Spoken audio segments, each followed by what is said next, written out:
Hay un dato que es de Harvard Business Review que dice que 74% de las empresas en el mundo todavía no le están sacando provecho a sus datos. Y eso es un costo de oportunidad tremendo. ¿Por qué te bancás 80% de ineficiencia en este proceso? Google, Facebook, Instagram, Netflix, si no usan los datos no tienen empresa. A los que están escuchando esta conversación, les digo que piensen y se pregunten a sí mismos, ¿están conformes con el nivel de velocidad, respuesta, detalle y calidad de sus herramientas de Business Intelligence? Los cambios culturales no llevan tiempo, llevan coraje. Lleva decisiones difíciles, pero difíciles en serio. Los resultados valiosos, si fuesen fáciles, todos lo alcanzarían. Todos nos encontramos un día usando ChatGPT y dijimos, che, esto es zarpado. Mirá, lo uso para un montón de cosas, le cuento cuentos a mis hijos, digo trabajo, documento, los mails, lo que hoy se llaman agentes de IA. Y acá viene lo bueno. Vos les vas a poder explicar la problemática que tenés que resolver desde un proceso de tu compañía y van a poder generar la solución, dejarla funcionando y tenerlo listo en un tiempo que hasta ahora era impensado. Por eso todo el mundo está loco con el AI, porque va a cambiar la industria del software.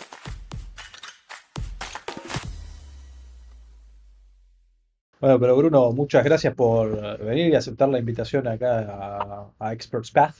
Eh, un tiempo en el cual, eh, bueno, hay el tema de inteligencia artificial, de datos, está inundando las noticias, está inundando en las redes sociales y pensé en vos para invitarte y para que comentes y nos enseñes un poco de eh, qué es este mundo y qué es lo que hace Teramot y eh, bueno, arrancar por ahí. Pero antes de pasar a eso, me encantaría escuchar un poco sobre tu background. Venís de trabajar en algunas empresas interesantes. Sé que hay una historia que escuché en algún momento sobre los inicios de Bruno y de Teramot después, pero te voy a dejar que lo expliques vos. Bueno, no, al contrario, gracias por la invitación, Damián. Súper interesante poder compartir esto, charlar y muy agradecido poder participar en tu espacio. Sí, o sea, yo creo que lo que dijiste vos, estamos en un momento donde es difícil abrir una página, prender la tele, mirar una red social y que no aparezca algo de inteligencia artificial. Nos están inundando, estamos en el pico de hype para mí. Y a mí me gusta siempre contar la historia de mi óptica de esto, que como decías, yo hice mi primer red neuronal en 2005. O sea, yo hace 20 años estoy con esto en la cabeza y yo estaba seguro que iba a pasar, que esto iba a suceder. No sé si me lo imaginaba así como se está dando ahora. Yo me lo hubiese imaginado que iba a pasar antes, pero no tan grande, no tan de golpe. Yo arranqué, ¿cómo llegué a hacer una red neuronal en 2005? Bueno, yo estudié física, soy argentino, estudié en el Instituto Balseiro y me di cuenta ahí ya cuando estaba en los últimos años que no iba a seguir la carrera de investigador que seguían prácticamente todos los físicos. Quería hacer cosas más aplicadas, sentía una necesidad de hacer dinámicas más rápidas, ¿no? En la investigación, a ver, me encantaría en algún momento estar en lo académico, pero en ese momento de 20 y pico años quería cosas con impacto más cercano. Y ahí viendo las opciones que había para estudiar, había una materia llamada redes neuronales que era optativa y cuando la hice dije, ya está, lo encontré, es esto. Un compañero mío, Lucas Usal, que hicimos un montón de materias juntos, siempre los trabajos prácticos juntos, porque era mi compañero de estudio, la hicimos juntos esa materia y me acuerdo en un momento decir, ¿cómo nos vamos a dedicar a otra cosa? Con lo que puedes hacer con redes neuronales, no tiene sentido hacer otra cosa. Con esto vas a resolver todo. Ahí el concepto para mí, que fue el que me flasheó, me hizo volver, digamos, me cambió la forma de pensar, es que estas inteligencias artificiales aprenden de ejemplos. Y eso es algo tremendo. ¿Por qué? ¿Cómo sería la contraparte? Perdón que me voy por las ramas, ¿no? No conté mi carrera, No, por pero favor. quiero ir a eso, me parece mucho más importante, después sigo con mi vida. Aprenden de ejemplos en contraposición a lo que es un software tradicional, ¿no? La red neuronal en la inteligencia artificial no deja de ser software, pero es como un nuevo tipo de software que es el que aprende ejemplos. El software tradicional hay que programarlo, hay que hacerlo como una receta. Si apretás este botón y habías hecho esto, entonces sucede esto. Si llega un dato de acá y esto cumple con una condición, entonces pasa esto. Todo así, todas recetas. Uno tiene que imaginarse absolutamente todos los posibles escenarios, todas esas ramificaciones, y tiene que programarlo, escribirlo en código. las redes neuronales, lo que tenés que es mostrarle ejemplos. Vos querés hacer una red neuronal, por ejemplo, de computer vision, que ve imágenes y las interpretas. Vos querés en particular resolver un problema que es, no sé, te mando fotos de animales, vos tenés que decir cuáles son perros y cuáles no. Es muy difícil escribirle las reglas de qué es un perro. Nadie lo puede bajar a palabras o a código eso. Tiene Y sin cuatro embargo, patas, cola y ladra. claro, pero no tenés ladrillo. No. Entonces, ¿cómo hacemos los humanos? A mí me muestra una foto y me cuenta si un perro o no es un perro. De alguna forma lo puedo hacer. Bueno, porque mi cerebro se entrenó con ejemplos. Yo era chiquito, mi mamá me mostraba, acá está el perrito, acá. Bueno, y eso con el tiempo, las redes neuronales biológicas que tenemos se fueron de alguna forma modificando, ajustando para que yo pueda saber qué es un perro y qué no. Con las redes neuronales artificiales es lo mismo. Vos lo entrenás, esa palabra que está de moda, lo entrenás mostrando el ejemplo. Si le decís, esta foto es un perro, esta foto no lo es, de un caballo. Esta foto es un perro, esta no. Y así le das miles de fotos, no tantas, ¿no? Pero algunos miles. Y ahí la red se entrenó, terminó el momento de entrenar y a partir de entonces puede empezar a decirte nuevas fotos que nunca le mostraste si son perros o no. Y cuando yo entendí eso conceptualmente dije, ya está, aprenden cualquier cosa. El software que yo sabía programar en ese momento, software tradicional, digo, ¿para qué voy a aprender software tradicional si con esto vamos a poder hacer, darle ejemplos, enseñarle cosas y que pueden hacer, extrapolar el conocimiento? Bueno, era 2005, cuando hice mi primer red neuronal, tardó una semana en entrenarse y encima después no funcionaba. Bueno, después entré en el mundo real, ¿no? De cómo se hacen estas cosas. Las computadoras eran mucho más lentas, no había tantos datasets para entrenar, no había base de datos tan grandes. Y bueno, pero conceptualmente decidí que eso quería hacer. Como en ese momento no había mucho en la industria, terminé haciendo algunas simulaciones de procesos industriales o procesos. Trabajé en la industria siderúrgica en Techin, en Tenaris. Después me fui a YPF y hacía simulaciones. YPF en ese momento era Repsol todavía y había un grupo de desarrollo que se armó para poder hacer simulaciones con computadoras de cómo era el yacimiento, que está a 2000 metros bajo tierra, para poder elegir los mejores lugares donde poner los pozos, cómo hacer las estrategias óptimas para extraer más petróleo, más gas. Y todo hacía simulaciones. Que no era estrictamente redes neuronales, no era machine learning, pero estaba ahí en las vecindades, digamos. Y yo siempre, y esto fue una constante en toda mi vida, siempre quise hacer las cosas de la forma distinta a como me decían que había que hacerlo. Entonces siempre me ponía a ver cómo podía hacer nuevas maneras para meter cosas que estaban más vinculadas al mundo de Machine Learning en lo que yo trabajaba. Y después de un tiempo me cansé un poco de ese rubro, o mejor dicho, de esa temática. A mí me gustaron mucho los números, yo era de chico un nerd de las Olimpiadas de Matemáticas, siempre me gustó eso y me gustaba mucho la economía y la finanzas, así que hice una maestría en finanzas y me fui al equipo financiero de YPF.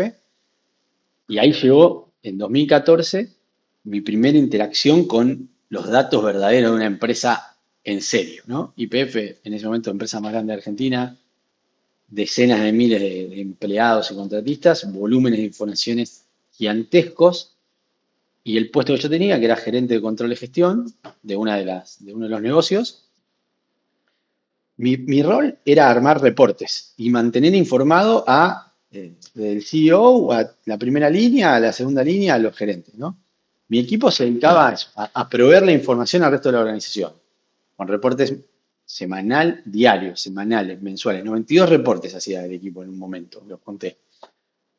Entre 15 y 20 personas iban trabajando y ahí entendí un problema que es el de la gestión de los datos en las empresas. Llegué y todo se hacía en Excel. Yo era un físico que estaba en un área de contadores, ¿no? Básicamente, y de vuelta, ahí yo quería hacer siempre todo distinto. Y dije, no puede ser, tiene que haber una forma mejor de hacer esto. Me puse a estudiar a ver qué estaban haciendo en otros lugares del mundo y aparecía el concepto de Analytics y atrás de Analytics algo que para mí fue lo más importante, que es ingeniería de datos. Que ingeniería de datos es, básicamente a nivel muy grande, es poder sacarle provecho a la información que tiene la empresa. Y parece trivial, parece una pavada, pero hay un dato que es de Harvard Business Review que dice que 74% de las empresas en el mundo todavía no le están sacando provecho a sus datos. Es de un dato del 74. 2022. Sí, 3 de cada 4, básicamente. Vos agarrás 4 empresas, hay 3 que no lo están haciendo. Una que sí. ¿Quiénes son las que lo hacen? Las nativas tecnológicas. ¿Por qué lo hacen? Porque suelen tener modelos de negocio asociados al uso de los datos. Ejemplo número uno, Google. Google, si no utiliza los datos de navegación, los datos que tiene sobre vos, no te puede mostrar la publicidad. Y si no te muestra la publicidad, no tiene negocio. O sea, su negocio existe únicamente por sacarle provecho a sus datos. Facebook, Instagram. Las publicidades de Instagram, que son la fuente de ingreso, dependen de que te muestre algo que a vos te interese. Si no, no habría negocio. Entonces, si no usan los datos, no tiene empresa. Netflix. Netflix tiene millones y millones de títulos en su catálogo. Si a vos, cuando abrís Netflix, te pone un orden alfabético de la A a la Z, no podrías consumir Netflix. No terminaría nunca de scrollear, no llegas ni a la B larga. Entonces, si Netflix no utilizase los datos de qué es lo que vos mirás y la gente parecía a vos que mira, no te podría ofrecer los títulos, no tendría empresa. Entonces, una de cada 4 lo resolvió porque si no, esas no existirían. Ahora, las otras empresas, 3 de cada 4, es decir, la enorme mayoría, y en particular casi todas las empresas que son del mundo tradicional, no las nativas tecnológicas, no le están sacando provecho a sus datos. Y eso es un costo de oportunidad tremendo y un nivel de ineficiencia tremendo que se tolera.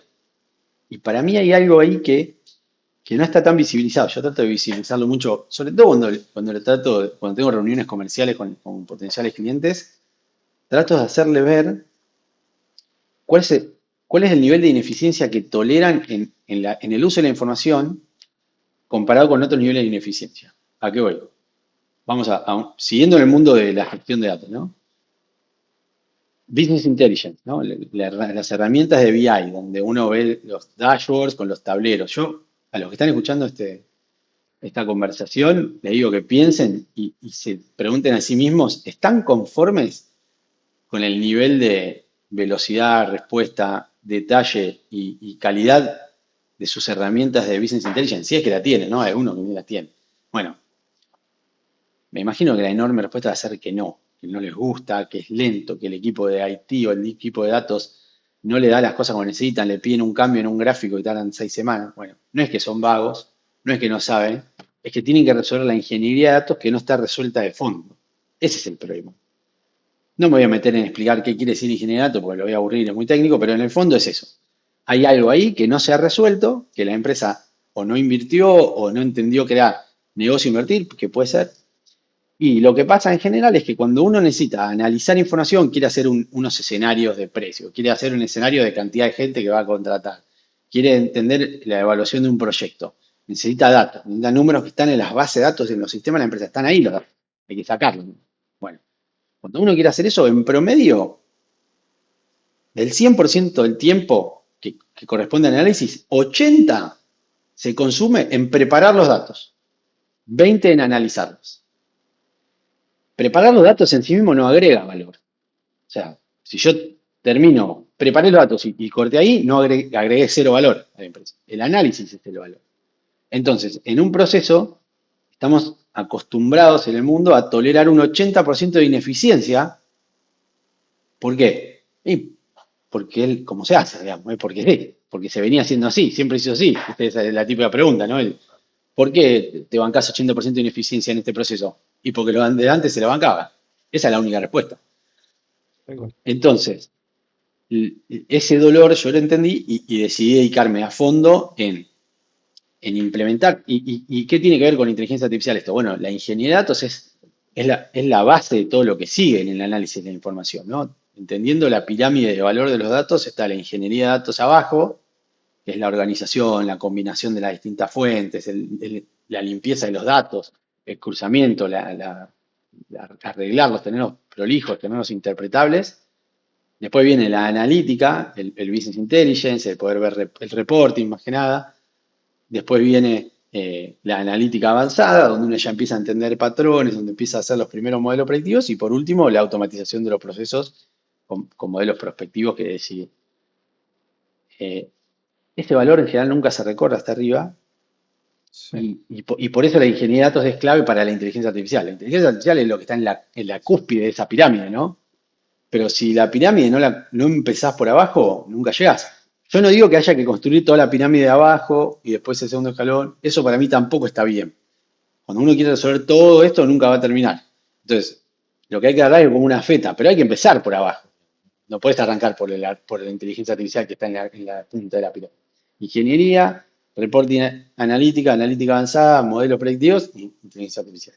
Entonces es importante y yo digamos, lo entendí porque lo sufrí y cuando quise hacer mis primeros modelos predictivos entendí que si no resolvía la ingeniería de datos y no resolvía el business intelligence no iba a llegar nunca a los modelos predictivos. Y una vez que lo pude hacer, los pude empezar a meter. Pero tampoco era fácil donde estaba porque básicamente yo no operaba un negocio, yo era el que gestionaba la información, entonces tampoco había una gran posibilidad de implementar. Me fui un tiempito a otra área de finanzas donde sí metimos modelos predictivos y después dije, bueno, no, ya está, termino mi carrera en la gestión de financiera, en la analítica, me voy a liderar equipos de inteligencia artificial verdaderos. Y ahí me fui a trabajar a una aseguradora que estaba con McKinsey, una consultora muy grande a nivel mundial.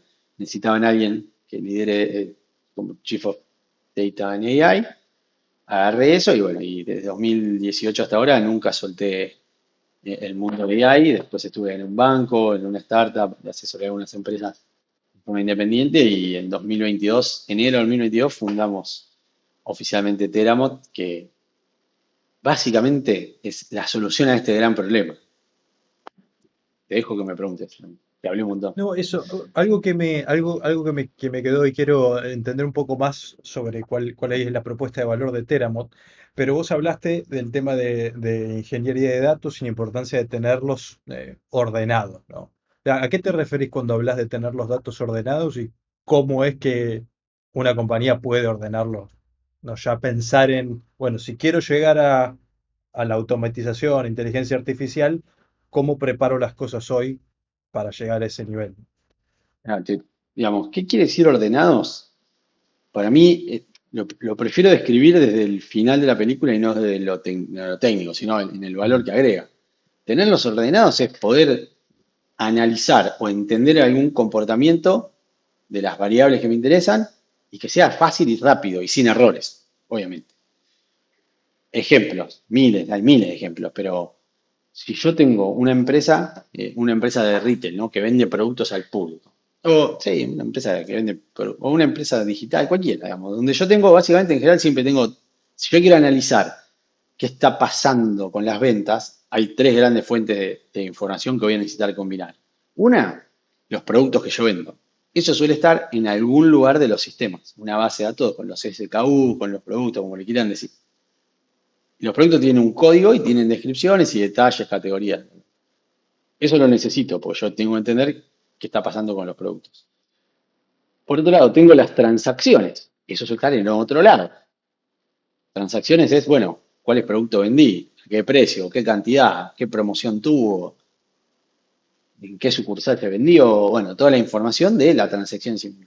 Y después tengo la información de los clientes, que suele estar en otro lugar. Los clientes donde tengo la descripción de dónde vive, qué edad tiene, si, no sé, género, datos, si querés, de las personas o si son empresas, descripciones de qué se dedican. Bueno, si yo quiero realmente entender y quiero mejorar mis ventas en serio, como hacen las empresas tecnológicas, voy a necesitar combinar esas tres fuentes de información en un lugar para poder decir, bueno, acá hay, o cómo hago para, o sea, se nos está quedando abajo tal producto, ¿por qué no se vende tanto? Bueno, hay que ver, primero tengo que entender cuánto vendí y después tengo que entender quiénes son los consumidores y qué patrones siguen. Entonces, yo quiero realmente hacer algo superador, más allá de decir, che, bajar el precio, a ver si se vende más. Lo que necesito es entender el patrón de consumo, necesito entender si hubo algún cambio drástico entre esos consumidores, necesito entender si apareció algo en la competencia que hizo que me esté comiendo el market share. Bueno, para hacer eso bien necesito combinar esos tres. Y en general están en lugares distintos eso. Entonces, llevarlos a un lugar, asegurarse que los cruces se hagan bien, asegurarse de que la información no tenga errores, eso es el proceso de ingeniería de datos. Que de vuelta, explicado así, dice, che, pero no puede ser tan difícil. Bueno, si fuese tan fácil, no habría tres de cuatro empresas del mundo que no lo resolvieron. ¿Por qué es tan difícil? Porque los sistemas donde está la información en el origen se hicieron para funcionar en su transaccionalidad. Es decir, el que escribió el software del sistema donde se registran las compras no estaba pensando en que vos después querías analizar si había que hacer una promoción o vender dos productos juntos para las personas adolescentes que viven en el sur de la provincia de Neuquén. El flaco quería que funcione bien eso y se terminó. Y después vos arreglate. Y el que hizo eso, el que hizo el sistema donde estaban los productos, y lo mismo el que hizo el sistema donde tu CRM, donde tenés los clientes, hizo lo mismo. No le preocupó cómo seguía el camino después. Él quería que funcione bien. Y para hacer que eso funcione bien después, hay que armar algo que se llama Data Warehouse, o Data Lakehouse, depende de la tecnología. Y eso requiere conocimiento específico de algo que se llama ingeniería de datos. Y si hay algo difícil conseguir en el mundo, son ingenieros de datos. Eso sí, digamos, acá entiendo que muchos de los que van a estar escuchando esta conversación están en el mundo de recursos humanos y de recruiting y que, bueno, me gustaría ver las caras cuando entienden que, oh no, lo que hay que conseguir son más ingenieros de datos, se van a querer morir porque son como unicornios, no hay. Y los que hay son caros, son difíciles de tentar. ¿Por qué son difíciles de tentar? Porque ellos pueden elegir en qué industria trabajar. Y hay un montón de industrias que no son tan seductoras. Son grandes empresas, grandes industrias, pero tal vez no venden tanto. Entonces, conseguir ese talento se hace difícil. Y además, para mí el verdadero problema desde fondo es que la ingeniería de datos es una disciplina cuya dificultad es que vive entre la tecnología y el negocio. Es decir, yo te digo, tenés que escribir un software para que entren transacciones y ande rápido, ¿no? Vos lo vas a poder hacer. Como que no hay mucho que. Te tengo que explicar ciertas cosas, pero lo haces. Ahora, yo te digo, armá un data warehouse. Bueno, pero ¿qué vas a hacer con el data warehouse? ¿Qué información vas a analizar? ¿Qué querés ver? ¿Cómo la vas a analizar? ¿Qué variables son las que te importan? Entra conceptos de negocio y conocimiento que está en el negocio, que no está en el lado técnico. Entonces, si para mí el primer error que hacen las empresas, meten los equipos de datos dentro del equipo de tecnología. Error de Rafael. Esto no es un problema tecnológico, es más un problema de integración entre tecnología y negocio. Entonces, los equipos de datos tienen que vivir afuera de tecnología, tienen que vivir en el negocio o tienen, a esta altura para mí, ya tienen que tener la entidad misma de una gerencia que reporta al CEO. El Chief Data Officer tendría que reportar al CEO a esta altura. Las empresas no lo hacen. ¿Por qué? Bueno, mil razones, pero veamos cuántas empresas acá tienen un equipo de datos que el Chief Data Officer reporta al CEO. Venimos a decir que van a ser las menos. Bueno, entonces ya ahí parten de un error conceptual, que esto no es tecnología, esto es algo que está en el medio de tecnología y negocio. Y el ingeniero de datos no puede resolverlo solo. Tiene que interactuar con el de negocio que le dice qué es lo que va a analizar. Y ahí es donde empieza lo difícil, ¿no? Las interacciones entre distintas áreas, entre las empresas, el ida y vuelta, te explico esto, no lo entendiste, lo programaste, ahora lo ves, uy, no, no era así. O lo normal, el negocio va cambiando, las necesidades cambian. No es que, listo, armé un data warehouse, ya está, listo, nos vemos. No, todas las semanas. Y ahí es donde se rompe todo.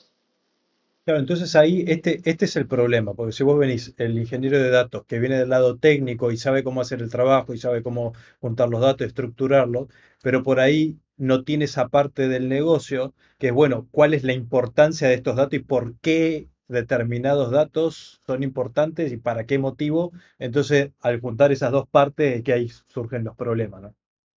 Claro, es como yo te digo, mira, necesito tenés que cocinar, soy cocinero vos. Tenés que cocinar comida para ir a la noche. Y vos decís, bueno, pero ¿qué quiere decir eso? ¿Cuántas personas? ¿Qué tipo de comida? ¿A qué hora van a comer? Hay un montón de cosas que no puedo decir, no te puedo decir tenés que cocinar e irme. Entonces, a un equipo de datos no se le puede decir armar un data warehouse e irse. Bueno, tenés que bajar a detalle exactamente para qué lo vas a usar. Y esa dinámica es muy difícil en las empresas. Yo lo sufrí en carne propia y lo vi en empresas que ayudé, cómo no están resueltos esas comunicaciones, no está resuelta esa interacción. ¿Cómo lo resolvieron una de cada cuatro empresas en el mundo? Bueno, con equipos ágiles, con células donde los ingenieros, los analistas y los científicos de datos ya están en una célula, están integrados, nadie tiene que explicar nada, ya entienden el negocio y todo pasa mucho más rápido. Ahora, cuando uno tiene las empresas modelo tradicional tipo silos, es difícil establecer esa comunicación tan dinámica. Y bueno, nada, no estoy descubriendo nada diciendo que la gente más técnica tiene dificultad en interactuar con la gente más de negocio, ¿no? No No. inventamos nada en eso. Pero en el mundo de datos, como es difícil conseguir y como Y también está la cosa que es, el data warehouse se termina y no agregó nada de valor todavía. Entonces, Es el pierde ochenta por prioridad. ciento ese famoso. Exacto, pierde O sea, prioridad. solo armar el data warehouse es ese 80% donde tenés la información ahí estructurada, pero todavía no se Todavía no hizo utilizó para nada. generar algo de valor. No, no, no. Claro, claro. Y entonces, esos proyectos suelen ser penalizados cuando las empresas tienen una visión más de lograr resultados en el corto plazo. Bueno, hay un montón de empresas que lo hacen, ¿no? No estoy diciendo que nadie lo hace, pero por eso no se hace tanto como un montón de otras cosas que sí se hacen y que estamos más acostumbrados a escuchar. Eh, Y, y bueno, ¿y qué hace Teramont? Entonces, Teramont hace el data warehouse solo, básicamente. Teramont hace el data warehouse solo y todo lo que le sigue después sin los equipos técnicos. Porque no los queremos a la gente de datos, no, los amamos, venimos de ahí. Pero entendemos que hay un dolor muy grande de conseguirlos y entendemos que aunque los consigas y aunque seas bueno, la interacción es el problema. Eso es lo difícil. Entonces, lo que nosotros dijimos, mira, si el problema son hacer interactuar una parte con la otra, la única forma de resolver lo que se nos ocurrió es saquemos a una de las dos partes y que esto sea una herramienta que usan la gente de negocio.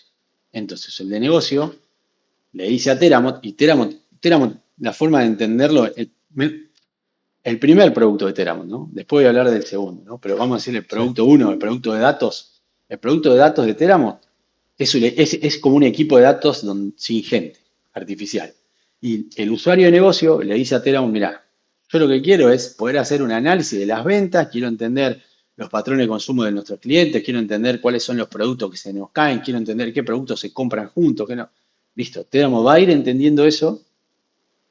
A Teramot hay que conectarlo a la fuente de información, las va a ver, las va a interpretar, las va a organizar, las va a limpiar, va a corregir los errores y va a empezar a crear las estructuras de Data Warehouse para que el usuario de negocios, explicándole y dándole instrucciones de qué análisis quiere hacer, en lenguaje natural, en cajitas dentro de la plataforma de Teramot, haga enter y eso todo le aparezca en su Power BI, su Tableau, su QuickSight, su Metabase, cualquiera sea la herramienta de analítica o de business intelligence que use. Y si quiere pedirle algo nuevo, que nunca hasta ahora le pidió, de la información que nunca hasta ahora tuvo, se lo va a pedir y Teramot entre 10 y 20 minutos, algo nuevo, se lo va a traer, se lo va a organizar, se lo va a combinar con todo lo anterior y se lo va a graficar de vuelta. Si es algo que ya viene interactuando, son 2 minutos, 1 minuto. Si está de cero a 100, en 10 minutos sería la lógica. Y además, lo que está muy de moda, que a mí me parece que sirve y que a mí me hubiese encantado cuando era gerente de control de gestión tenerlo, es pedírselo por WhatsApp. Le mando un audio, le digo, che, ¿cómo fue la evolución? ¿Cuáles son los productos que se nos cayeron en el último trimestre? Quiero ver qué pasó, cuáles son, en qué localidades. Pum, y te lo escribe. No, dame un gráfico de evolución mejor, no me des bullets. Pum, te aparece el gráfico en WhatsApp. Eso también viene en Teramot out of the box. Cuando solo piensan en esta última parte, en el chat, hay como un montón de revuelo. Hay muchas empresas empezando a ofrecer el chat, pero te venden el último chat. No te resuelve la ingeniería de datos. Eso es lo más importante que se tiene que llevar de la charla, ¿no? El chat solo en sí mismo no va a servir. Si después tenés que tener un ejército de personas enchufándole los datos, cruzándolo, metiéndole, mostrándole, el chat al final es un feature. Es decir, está bueno tenerlo, pero no resuelve el problema. Enteramos como venimos de sufrirlo en carne propia, de venir del mundo de la gestión de datos, de 10 años de trabajar esto, que tampoco hay tanta gente en Latinoamérica, al menos que hace tanto tiempo que viene resolviendo los problemas de datos, porque es un problema relativamente nuevo, al menos a esta dimensión y con esta lógica de generar valor. Nosotros entendimos que el problema está en la ingeniería, no en el chat. El chat es relativamente fácil de hacer. El problema es que después, el de negocio, y más en Argentina, ¿no? Un día tenemos que mirar el tipo de cambio, otro día tenemos que mirar el dólar, otro día tenemos que mirar las retenciones, otro día tenemos que cambiar la lógica de cuánto se retiene. Todo eso, enteramos, vos se lo decís. Che, no, pará, ahora cuando me des los resultados, ten en cuenta que los nuevos impuestos son 22%, por decir algo. Ojalá que no, o sea, que sean 12. Bueno, Tenemos, lo va a entender y en un minuto va a estar actualizando toda esa información para que cuando vos lo vuelvas a consumir, te lo agarre de la nueva forma. En lugar de tener que ir a pedirle a un ingeniero de datos, o ingeniero de datos interno, en el escenario más positivo. En general, todo esto depende de empresas a las cuales se le tercerizó la gestión de sus tableros. Y ahí es donde todo se vuelve lento, caro. Acá es, Teramo te hace el equipo de datos. Y no solo se termina en los gráficos, pues yo te conté que la pirámide de valor sigue un par de pasos más. Lo que lanzamos como dentro del producto uno de Teramo, como complemento a lo que es Business Intelligence, es el Machine Learning autónomo, donde ahí viene el valor en el análisis de datos, no el valor de la última milla, ¿no? Modelos Sí. predictivos. Entonces, una empresa, tenemos clientes, digamos, que ya lo están usando. Un ejemplo es una empresa que vende un retail de panificación, digamos. Ellos tienen un problema, digamos, el pan que no vendes hoy no sirve para mañana. O sea, o se deprecia muchísimo porque entonces lo tiran. Entonces, para ellos es crítico poder predecir bien la demanda de mañana. Y hay modelos predictivos de Machine Learning que miran los patrones en un montón de distintas fuentes de información y te pueden dar con una muy buena estimación cuánto es el pan que te van a comprar mañana, con lo cual vos puedes ajustar tu stock a eso. ¿Cómo hicimos para que lo tengan ellos? Bueno, le dimos el nuevo producto de Machine Learning autónomo, ellos ya están conectados, con lo cual todos los ingenieros de datos, los agentes de ingeniería de datos de Teramo ya interpretaban su información, ya entendían cómo utilizarla y demás. Eso es un proceso que tarda 10 días más o menos en que ya comprendan todo. Bueno, una que ya lo habían entendido, 10 días, si lo haces con humanos son 6 meses los proyectos más o menos, ¿no? Como para comparar. Acá son 10 días. Le dijeron, bueno, queremos predecir cuánto panflauta vamos a vender a un día. Eso fue lo que le dijeron, en una línea. ¿Sí? ¿Qué hizo Teramo? Bueno, están como divididos en agentes, ¿no? En trabajos que tienen. El agente de Data Scientist le dijo a los agentes de Data Engineer, che, necesito un dataset para generar un modelo predictivo de series temporales para predecir los productos y su demanda en 24 horas para adelante. Ok, dijeron estos, vamos a buscar la información, pum, pum, le dieron una base de datos. Primero lo agarraron los analistas autónomos, ¿no? Hicieron un Ujú. análisis para tratar de entender correlaciones entre variables, cuáles son las que servían, cuáles importaban y cuáles no, y le dijeron, toma, científico dato, esto es la conclusión de lo que tenemos. Empecé a entrenar tu modelo. El data scientist artificial dijo, listo, me voy a quedar con estas variables, que son las que parecen importantes para predecir, y empezaron a armar distintos modelos, nombres muy técnicos que no vienen al caso. Le dio algo, no le gustó, entonces le pidió de vuelta a los ingenieros que le armen otro dataset, y esto es un proceso que es como lo hacen los humanos. Los equipos de datos hacen esto, pero nosotros logramos que lo hagan los agentes. Y en cuestión de 2 horas salió el modelo que predice la demanda de esta empresa. Mira, Desde que lo pidieron hasta que estuvo listo fueron 2 horas y no intervino ningún humano. ¿Se puede intervenir con humanos? Sí, podemos hacer que si tienen equipos de datos, que se aprovechen para hacerlo más rápido, para hacerlo con más profundidad, y puede haber un humano interviniendo. Es decir, no es que no hay humanos, pero si uno no quiere, puede no tenerlo. en serio. Eh, y Sa- esto es realmente sa- darle valor a los datos. Y ahí está. El tema es, mencionaste que el 74%, que este estudio de Harvard Business Review, que el 74% de las compañías o sea, prácticamente no usaban, no le sacaban provecho a sus datos, ¿no? Entonces, si yo fuera un ejecutivo, ¿no? de una empresa que no está, soy uno de esos 74%, ¿no? Ujú. ¿Qué es lo que no estoy entendiendo y qué es de lo que me estoy perdiendo por no meterle más atención a este tema de los datos, ¿no? Muy buena pregunta. Y es algo que con lo que siempre lidio para poder transmitir la propuesta de valor de Telam, ¿no? Primero de lo que yo hacía con humanos, de cómo justificaba incorporar nuevos equipos agrandar el equipo de datos que yo dirigía, y lo mismo para Telam, solo que sin humanos. ¿Qué es lo que no entendí o qué es lo que me estoy perdiendo? Y ahí yo creo que hay que separar un poco, obviamente, en tamaño de empresas y en geografía, ¿no? Hay empresas muy grandes y sobre todo en geografías internacionales que ya lo entendieron esto. Entendieron que hay valor.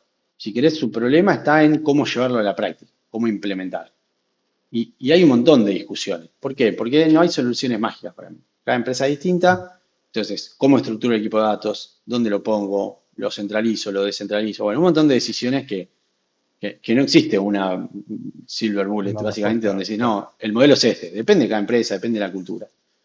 Después hay empresas más chicas, que por más que lo entiendan y sepan cómo hacerlo, no tienen la capacidad probablemente financiera y tampoco tengan la capacidad de atraer el talento, ¿no? Entonces, yo creo que lo entienden, pero, pero no tienen los recursos, digámosle, en general, para ejecutar. Y después hay algunas regiones donde las vicisitudes de índole financiero, de variabilidad de mercado y contexto hacen que, ¿qué voy a estar pensando en esto? Si no sé cuánto es el tipo de cambio mañana, no sé si lo que vendí lo voy a poder recuperar más, ¿no? Claramente estoy hablando de Argentina, yo soy argentino. Entonces, yo creo que en ese contexto se hace muy difícil tratar de dar un salto de abstracción cuando no está resuelto lo básico, ¿no? Lo básico es, che, yo compro a 10, tengo que vender a 12 mínimo. Bueno, si no tengo resuelto eso, ¿qué voy a pensar en un modelo predictivo que me diga si le tengo que vender el paquete así puesto o puesto arriba o si le tengo que mandar un mail o un WhatsApp? No, eso, hay un montón de problemas estructurales que hicieron que no haya innovación en este sentido, que no haya inversión. ¿Por qué? Porque están con otros problemas. Afortunadamente, ojalá que en Argentina se empiecen a acomodar las cosas y ya puedan empezar a ver. Porque además, como corolario, es un costo de oportunidad no usar los datos, entonces las eficiencias se ven afectadas. Es decir, sos ineficiente si no usas tus datos. Estás dejando plata arriba de la mesa. Y cuando ahora las empresas de Argentina tengan que competir contra los productos, los servicios que vengan de afuera, que ya hicieron su curva de eficientización en el uso de datos, algunas, bueno, ahí va a haber una competencia desleal en algún punto que las empresas argentinas van a tener que empezar a entender cómo hacerse más eficiente. Pero bueno, es otra discusión. Yendo y siguiendo un poco con tu pregunta de por qué, si querés, por qué, yo de vuelta, entonces, no es que los ejecutivos para mí no lo entendían, lo saben, y algunos cayeron en algunas promesas del pasado donde el Machine Learning le iba a cambiar todo y después cuando fueron a la práctica no lo pueden lograr. ¿Y por qué no pudieron lograr? Por el problema de la ingeniería de datos. Yo creo que todo vuelve a eso. Esa es la razón, creo yo, de por qué las empresas no lo resolvieron, no lo están aprovechando.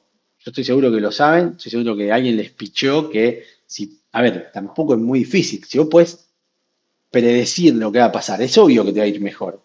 No hay misterio. Es decir, si yo sé qué clientes están por ir o están por darse de baja mi servicio, es obvio que si yo tengo esa información es mejor que no tenerla. ¿Por qué? Y porque le puedo ofrecer un descuento, porque los puedo contactar, porque puedo cambiarles, puedo hacer algo, puedo accionar, puedo tomar decisiones. Es obvio que teniendo esa información es mejor que no tenerla. Entonces, para mí no es que no lo sabían, es que no pudieron implementarlo. Y creo que ahí, lo dije antes de esa pasada, el problema de la ingeniería de datos va de la mano con el problema de la cultura.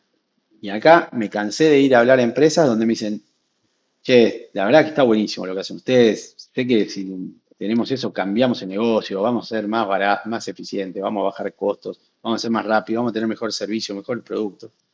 Pero la cultura de esta empresa no está acostumbrada a tomar decisiones con datos. Y medio que termina ahí. ¿Qué quiere decir eso? Y un poco lo que ¿Qué, decía qué antes, ¿no? tamaño, qué tipo de empresas suelen venir con esa objeción, ¿no? O sea, grande, estás Todo. hablando de multinacionales, estás No, las hablando de, no multinacionales sé, no, las pymes. multinacionales no. Multinacionales no. Pero empresas muy grandes de Argentina o de países similares de la región, sí. Y en general asociados a negocios que no tienen tanta competencia, o donde la competencia está como en el mismo nivel o donde no es tan fácil competir, si querés, sería. Ujú. Donde no Sí. tienen ese apuro, ese aprieto por ser eficientes. Es decir, si vos tenés la necesidad de ser eficiente, y vas a terminar cayendo en utilizar mejor tu información. No hay mucho misterio. De hecho, un montón de las empresas que producen, por ejemplo, acero, que el acero ellos no tienen injerencia sobre el precio de venta, es un commodity. Lo único que pueden hacer es hacerlo más barato, más rápido. Entonces ahí hay un montón de gestión por datos. ¿Por qué? Porque si no, pierden la única palanca que tienen para mejorar sus márgenes. Entonces, esas empresas creo que lo entendieron y lo hacen bien. Pero después tienes un montón de otras empresas donde no está tan claro, no es tan obvio, y también porque nunca lo hicieron y no lo saben hacer y no les gusta cambiar, y también porque se caen algunas defensibilidades de ciertas personas, ciertos sectores que venían haciendo de una forma y de golpe es difícil pasar a gestionar de otra. Yo cuento un ejemplo ahí cultural que para mí es Sí. extremo, es extremista, nunca lo llevaré a cabo, pero que trajo resultados.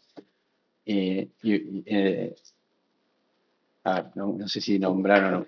Cierta empresa petrolera que no era argentina, era de capitales extranjeros, vamos a decirlo, Repsol. Repsol cuando estaba en Argentina, yo trabajaba ahí, era una empresa con la cultura del dato como punto principal. Y ahí, digamos, y lo que hacía mi equipo eran esos libros y libros de reportes donde se medía absolutamente todo. ¿Por qué? Porque hacer un pozo mal es literalmente enterrar millones de dólares. A nadie le gusta enterrar millones de dólares, ¿no? A la gente le gusta invertir y sacar resultados. Y la cultura de gestión por datos en esa compañía era, de vuelta, era un extremo y no lo repiten en sus hogares, en sus empresas, pero venía el que, digamos, el que manejaba la compañía, iba a ver a algún gerente de algún área y le empezaba a tomar examen de los indicadores de su gestión. Pero no es que decía, bueno, ¿cuánto fue tu resultado operativo? No, le preguntaba detalles, pero ínfimos, que él tenía en un librito de 100 páginas, tenía todo eso. Si respondía mal, a veces los echaba de los gerentes, de vuelta, muy extremo, pero que funcionaba, Claro. funcionaba. Es decir, de vuelta, no, hay que no digo que hay que echar a la gente si no tiene sus KPIs, pero tampoco puede dar lo mismo no tener los indicadores que sí tenerlos. Es obvio que lo que no se mide no se gestiona y cuando culturalmente. Pero ¿qué pasa? Había que ser ese español que se memorizaba los libritos. Es decir, no iba a las reuniones así, hola, sí, a ver, contame cómo va. Tenía que prepararse, o sea, era prepararse, trabajar, ser un obsesivo de los detalles. Bueno, eso no es fácil tampoco, no es que todo de un día para el otro nos volvemos obsesivos, pero es cultura. Entonces, yo creo que ahí, si yo estuviese en una posición, bueno, lo tengo, soy en una posición de CEO, ¿no? Pero pensando en una empresa más grande, donde todo, acá en una empresa chica, todos tenemos mucha más cercanía y podemos tomar un montón de decisiones y la información obviamente fluye muy bien. Ahora, en una empresa con una estructura muy, muy grande, de miles de personas, bueno, yo si soy el CEO y quiero cambiar la cultura, empiezo yo cambiándome. Y empiezo yo siendo el primero en tener bien los números y en exigir que todos lo sepan y que eso cascadee. Y ahí naturalmente van a surgir la necesidad de volverse data driven. Para mí es el cambio cultural el que va después a empujar, o el que va a, mejor dicho, traccionar a que suceden los cambios, en este caso de tecnológico y de forma de trabajo. Pero incluso ahí, en una empresa que estaba culturalmente, había un dolor porque la ingeniería de datos era difícil de resolver con humanos. Interesante lo que estás diciendo, porque vas hablando con estas empresas grandes, chicas, y te das cuenta que la mayor dificultad para los cambios no es el que no saben cómo hacerse, sino que es el tema cultural. Es el cambiar Sí, el comportamiento de la gente, el cambiar la mentalidad y el trabajo que eso requiere es mucho mayor que lo que puede requerir implementar sí, cualquier sistema de forma técnica, el ochenta sin por dudas. ciento de armar el data lake. Entonces, me gustaría tocar un poquito más en ese tema, porque si te pones a pensar, la parte cultural se puede decir que es el mayor desafío cuando Yo, tiene que yo ver creo que con implementación. yo creo que en el mundo de transformación digital, y que bueno, yo cuando estaba en esta compañía de seguro que estaba McKinsey, y ahí era el equipo de transformación digital, básicamente, y así que un tema que estudié, que me pareció súper entretenido, me informé y lo viví. Hay una frase que para mí es de que la aprendí, es la que gobierna siempre mi mensaje, es, los cambios culturales no llevan tiempo, llevan coraje. Mm. Para mí esa es la frase que resume cómo encararía yo una transformación cultural. Cuando uno le esquiva a las decisiones difíciles, ¿qué arma? Un chicle. Y chicle, no, bueno, sí, estamos esperando, estamos tratando de cambiar la cultura, pero bueno, viste cómo es, lleva tiempo. A mí no lleva tiempo. Coraje. No digo que sea fácil, ¿eh? En general las cosas, los resultados valiosos son difíciles de alcanzar. Si fuesen fáciles, todos lo alcanzarían. No estaríamos hablando de ese problema. Ahora, entonces, ¿qué quiere decir lleva coraje? Y lleva decisiones difíciles, pero difíciles en serio. Difíciles en serio que algunas. Y no digo que sea fácil. Si yo estuviese en el lugar de un CEO que tiene que encarar una transformación digital, no sé si lo haría. O sea, es fácil hablar de afuera, así que yo tomo esa postura. Pero para mí es importante que desde afuera uno pueda dar ese mensaje. ¿Vos querés el cambio cultural? Bueno, va a requerir coraje, va a tener que cambiar estructuras, va a tener que cambiar a la gente. Es así. Si vos necesitas a alguien que pueda gestionar por datos, bueno, alguien que no entiende esa lógica, alguien que no entiende lo que quiere decir un modelo predictivo y que no va a poder. hacer que su equipo comercial use modelo predictivo para vender más, porque ni siquiera entiende lo que es un modelo predictivo, Mm, y bueno, esa persona no puede estar ahí. Si puede aprenderlo, perfecto, claro, que lo mucho mejor, aprenda, que obvio. siga y que cambie su forma de ser. Pero a veces, viste, no es tan directo entender como alguien que venía haciendo las cosas de una forma y decir, no, ahora de golpe es otra. ¿Por qué? Porque es el cambio cultural. Entonces yo creo que lo primero es entender eso, ¿no? Sacar ese mito y sacar esa comodidad de que esto va a llevar tiempo a, "Che, esto es coraje". Y después para mí, obviamente es un ejemplo que todo el mundo que hizo cualquier curso, cualquier MBA o algo así se lo explicaron, pero Netflix es el ejemplo concreto de eso. Netflix era una empresa de correos, o sea, mandaba leer por correo. Mm, Sus ejecutivos eran gente que venía de FedEx, de UPS, eran gente de logística. mm. Su negocio era eso, de mandar correo por carta. Ahora, un día dijeron, che, no, el camino es el streaming. Bueno, la verdad es que no me sirve toda esta gente que sabe de logística. Nos vimos, chao. Es la empresa que trajeron gente tecnológica que sabía cómo armar software para poder almacenar y enviar muy rápido y hackear los modems para que lo primero que te Ujú. baje cuando vos estás usando tu compu era lo que pedían. Sí, Se terminó. No le llevó tiempo, le llevó coraje. Tuvieron que básicamente hacer una empresa de cero con el mismo nombre. Y bueno, sí. lo hicieron. Y ahora es una empresa que hace películas, o sea, ahora son un estudio. Sí. Tuvieron que cambiarse. Vos, vos Eso es hablás, transformación. y vos hablás del coraje que se necesita para hacer estos cambios, pero ser corajudo, ¿no? Es una condición de tener miedo y hacer las cosas de cualquier forma.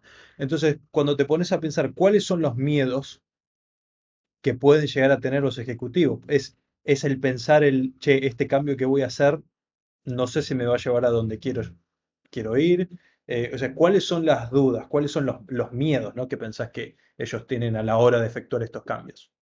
Y, o sea, yo trabajé en corporaciones grandes, no sé si hay una respuesta genérica, me parece que cada empresa es un universo, pero bueno, cuando uno tiene que tomar decisiones duras y difíciles, en general hay muchas cosas que están en juego, ¿no? Hay toda una estructura de poder conseguida, la necesidad de volver a tener gente, de confiar en gente que tal vez es nueva, de hacer una apuesta grande y que pueda salir mal, digamos, porque también el coraje es eso, porque sí, que acá se viene una situación de incertidumbre y voy a ver si tengo el estómago para transcurrirla.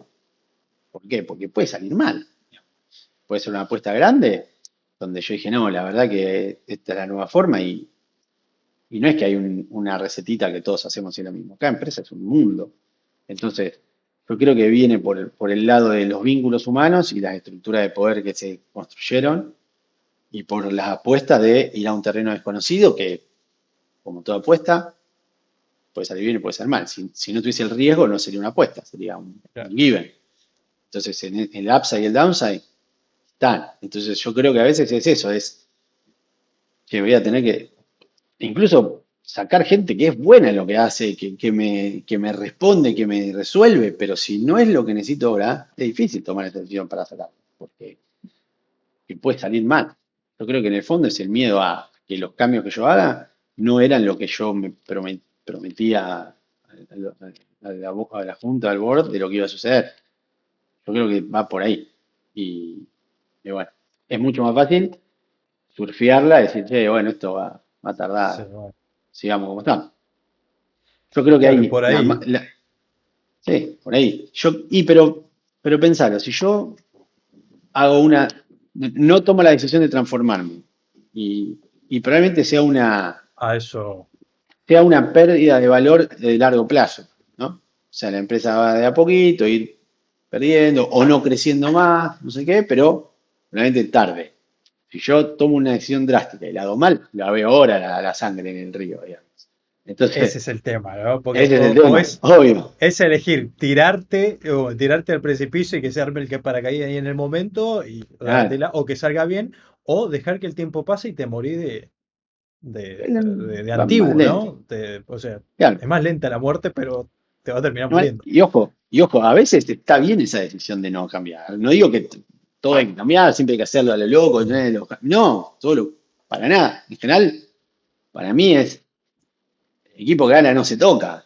No. Ahora, cuando vos tenés evidencias concreta, realista, de que está dejando plata arriba de la mesa, de que hay un riesgo latente en el mercado, cuando yo tengo objetivos de crecimiento y que para lograrlos, como estoy, no puedo, bueno, ahí es donde viene la necesidad. Y yo creo que de vuelta, eh, sin una necesidad no tiene sentido cambiar. Si yo no tengo un desafío grande, ¿para qué voy a cambiar? Si esto funciona, tengo una máquina de que salga bien, no hay que tocar nada. O sea, de vuelta, no soy un fanático de la transformación, pero, pero lo que es doloroso es ver en situaciones donde hay plata arriba de la mesa, donde hay cambios estructurales o de competencia o de contexto que marcan ya un camino muy, no digo obvio, pero bastante sostenido por evidencias, que igual no se tomen. Eso es lo doloroso. Y esos creo que se deberían ser los casos de análisis, ¿no? Claro.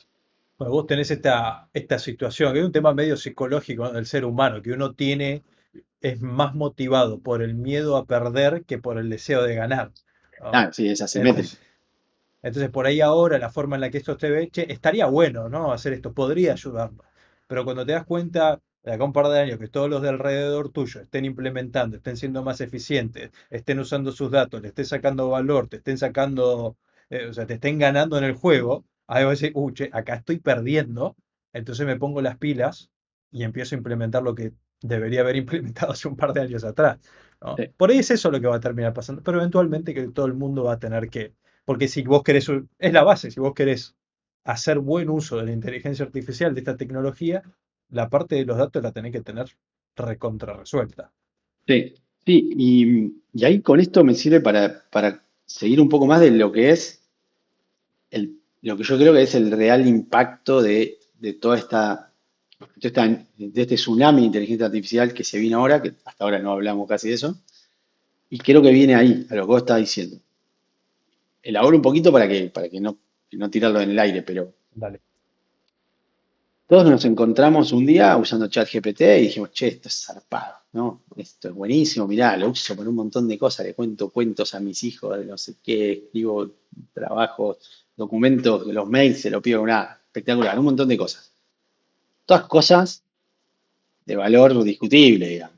Chiches, diversiones, uso lúdico, no es la tecnología que viene a cambiar el mundo. Y sin embargo, cuando uno mira las acciones de las empresas que están atrás o las evaluaciones de las startups, dice, che, pero pará, y algo que no me cierra, una empresa vale 150.000 millones de dólares y ¿para qué usas ChatGPT?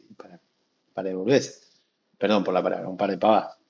Eh, Ahora, por qué hay gente que la está viendo como la locura terrible si no la termino de ver yo? Y para mí, porque todavía no se articuló bien el mensaje de dónde va a estar ese verdadero valor. ¿Por qué no se articuló? Bueno, no sé, por razones varias. Pero yo lo tengo muy claro, y lo tengo claro desde cuando, no te digo 2005, porque eso sería fantasmearla, pero cuando en 2021 nos decidimos en armar teníamos clarísimo por qué iba a valer esto. Y Lucas, el que era mi compañero que hicimos la primera red neuronal, él siguió Ujú. como investigador de inteligencia artificial. Él, como dijimos, che, nos dedicamos a esto, él se lo tomó en serio, dijo, bueno, me voy a hacer un doctorado de inteligencia artificial, me voy a convertir en un investigador de inteligencia artificial, le va a dar vergüenza cuando escuche esto, a mí, el número uno de Latinoamérica. O sea, Lucas estaba publicando paper de inteligencia artificial cuando nosotros estábamos empezando a entender que era una red social. Él ya estaba escribiendo paper de esto, publicándolos y logrando citas por miles. Entonces, él en 2019 me dice, se viene una revolución con algo que llama modelos de lenguaje, que va a ser más grande que lo que es Computer Vision hoy. Que en ese momento Computer Vision era la bomba de Deep Learning, inteligencia artificial, era modelos que detectan imágenes, lo que hoy están en el auto, viste que el auto que frena solo, ni hablar del auto que se maneja solo. Bueno, todo eso son derivados de Computer Vision, un montón de cosas más. Pero bueno, en el 2019 era el pico del valor de eso y un montón de empresas que estaban. Y él me vino a hablar de los modelos de lenguaje. Digo, ¿qué está hablando? Modelo de lenguaje. En ese momento había algunas cosas, pero eran malísimas. Si vos empezabas un paréntesis, no te lo cerraba, era un desastre. Bueno, y en 2019 me dice, en algún momento yo te aviso. Y ahí armamos una empresa. Y yo, bueno, sí, sí. Un amigo, ¿no? Le decís esas cosas. Te olvidás. Y un día me dice, che, vamos a tomar algo. Nos fuimos a un bar. Y me dice, es ahora. ¿De qué me está hablando? ¿Es ahora qué? Es ahora cuando hay que armar la No, startup. Es ahora. Los modelos de lenguaje van a empezar ahora a convertirse en algo increíble. Tengo una API de algo que se llama GPT-2. No puedes creer lo que hace. Digo, a ver, abrimos la combo ahí, mirá.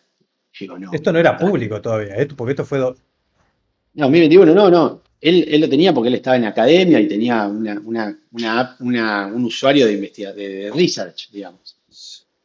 Entonces, yo cuando lo vi dije, como sabe Lucas, ¿no? Me la viene cantando hace no sé cuánto. Esto es lo Gracias, que cambia Lucas. todo.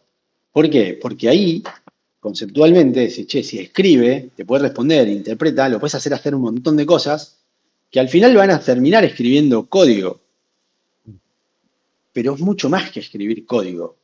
Escriben código, sí, perfecto, buenísimo. Pero interpretan las necesidades de un humano y hacen esa traducción de la necesidad del código y vos le volvés a pedir algo nuevo y lo vuelven a modificar y pueden estar haciendo lo que a nosotros, cuando interactuamos, nos llevan meses o semanas o días, ellos lo resuelven al instante. Entonces, yo me acuerdo de esa idea, decir, listo, tenemos que armar algo con esto, y ahí arranca Teramo.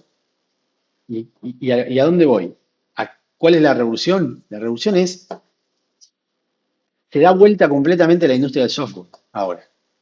La industria del software, como la conocemos hasta ahora, los que saben de esto, y sobre todo los que tienen empresas de digamos, software as a service, ¿no? SaaS, software que enlatados que yo compro, le están temblando las rodillas. Los que tienen software factories están temblando las rodillas. ¿Por qué? Porque se disrumpió. Llegó la disrupción a eso. Negocios que eran lo más rentables del último tiempo, se terminó. No, no es que se terminó hoy, pero ya No. es como, digamos, Kodak sobrevivió un tiempo más. Hoy sigue haciendo cosas, pero bueno, se terminó, se vuelven así. Entonces, lo que yo quiero, y a veces esto es difícil de transmitir, es, ¿qué es esto? ¿Es programadores que ahora tienen una inteligencia artificial que los ayuda a escribir código? Copilot, Cursor, Replit, un montón de esos. No, no es eso. Eso es como, yo lo dije, lo digo a veces, eso es como ponerle zapatilla de correr a los caballos. Van a ir más rápido, van a estar mejor, no se van a cansar tanto, no le van a dar los pies. Esto es otra cosa. Lo que yo hablo es pasar del caballo al auto. Esa es la innovación. ¿Y cómo se ve eso? ¿Cómo es eso? Lo que hoy se llaman agentes. Agentes de AI. Los agentes son capaces, tienen agencia, básicamente, por eso se llaman agentes. Tienen agencia, pueden conversar para entender, pueden razonar para, razonar, para pensar, y pueden actuar. Eso es el tercer estadio de la inteligencia artificial en las empresas. El primero eran los chatbots, el segundo los razonadores, el tercero son los agentes. Cuarto y quinto lo dejo para después porque si no nos mareamos. Quiero seguir sobre el concepto de agentes. Entonces, los agentes es como que, es como que son el programa, son el de negocio que entiende el negocio y el de tecnología, el de datos que entiende los datos y el de software que escribe el software. Los tenés ahí, juntos, o son un ecosistema de agentes. Nosotros le decimos agente para simplificar. O tengo un agente que hace eso. La verdad que atrás hay un montón de gente, pero no importa eso. Yo le digo ecosistema o ese directamente agentes. Entonces, los agentes, vos les vas a poder explicar la problemática que tenés que resolver en un proceso de tu compañía y van a poder generar la solución, dejarla funcionando y tenerlo listo en un tiempo que hasta ahora era impensado, ni en la mejor fantasía, ni siquiera cuando en 2021 nosotros pensábamos, creíamos que iba a ser así. Y esa es la revolución. Por eso todo el mundo está loco con el AI, porque va a cambiar la industria del software. Va a hacer que todo lo que hoy sabíamos de contratarte un software, un SaaS, o Sí. contratar una software factory, no sea más así. Y acá viene lo bueno. Las empresas que sus transformaciones digitales fueron dolorosas, lentas, que no tuvieron el coraje o que no pudieron llevarlo a la práctica porque era muy caro o porque no encontraban la gente o porque se hacía lento y a veces lo lento no sirve, van a poder meterse al mundo de lo digital mucho más rápido y mucho más barato porque no van a tener que pasar por ese proceso tan doloroso que es implementar un nuevo software o hacer un nuevo Ah, desarrollo. Son las palabras que, si vos agarrar un ejecutivo y querés que a la noche tenga pesadilla, bueno, cuando estés cenando, decirle, pensá en una implementación. Y Franco, ahí ya está, le dio taquicardia y no duerme esa noche. Porque son muy dolorosas, son son un horror tener que pasar por cambios estructurales de software o modificar software que ya existe, peor, porque rompés lo que tenés y no tenés nunca lo nuevo. Entonces, la revolución verdadera de esta, para mí, para muchos que saben mucho más que yo, está en que se- estamos viendo la disrupción de la industria del software como la conocíamos. Y ahí viene el segundo producto de Teramo. Esto es lo último que empezamos a ofrecer a fines del 24 y que hoy ya tenemos clientes de talla mundial. ¿Qué es esto? Y es difícil de ponerle un nombre, pero es un software. ¿Querés un software? Lo tenés en 10 días. ¿Qué hace? Lo que vos quieras que haga. Con ciertos límites, ¿no? Obviamente no es que puedan hacer todo, pero procesos en donde hay que unificar información, pasarla, eh, juntar cosas, organizar eventos. Ahora doy una lista, pero para darlo general primero. Primero por lo general, después voy a ir a ejemplos. Ya no hay que Sí. hacer más estructura, no hay que hacer más proyectos de software como antes. ¿Por qué? Porque y en algún momento van a llegar otros competidores, hoy no encontramos a alguien que haya desarrollado la tecnología de ingeniería de datos como la nuestra. Nosotros empezamos, como te digo, en 2021. Tenemos un experto más grande de Latinoamérica y tenemos un montón tenemos advisors que están en Silicon Valley. Yo estudié en Stanford, conozco mucha gente allá. Todavía no vi a nadie que lo tenga. Pero bueno, la lógica nuestra es como nosotros podemos resolver en minutos la integración a los sistemas de la compañía sin tener que estar con humanos haciendo todo ese cablerío, ese enchufes, a partir de tener la información ordenada e interpretada por agentes, después pedirle que la transformen de ciertas maneras, nos resulta muy rápido y muy fácil.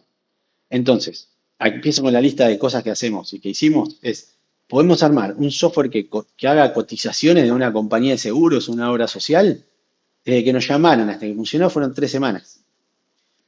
¿Por qué? Porque lo conectamos a donde está la información de ellos. Una persona de comercial le escribió, como se lo tendría que explicar a una persona que hace el Excel para cotizar, dice, che, las reglas, ¿cuáles son las reglas? Son estas, pum, se las pegamos ahí. Teramo ya sabía las reglas, ya había interpretado la información, y cuando alguien quería una cotización, básicamente un humano o una persona le pregunta por WhatsApp y Teramo le manda la cotización. Lo importante es que eso, hay un montón de eso, se puede hacer eso, ¿quién no lo puede hacer? Pero hacerlo en 3 semanas y que además, cuando cambian las reglas de negocio, que lo van a cambiar, una persona lo cambia en 2 minutos sin tener que llamar a nadie, esa es la ventaja competitiva de tener hecho un software basado en agentes que tener un software normal.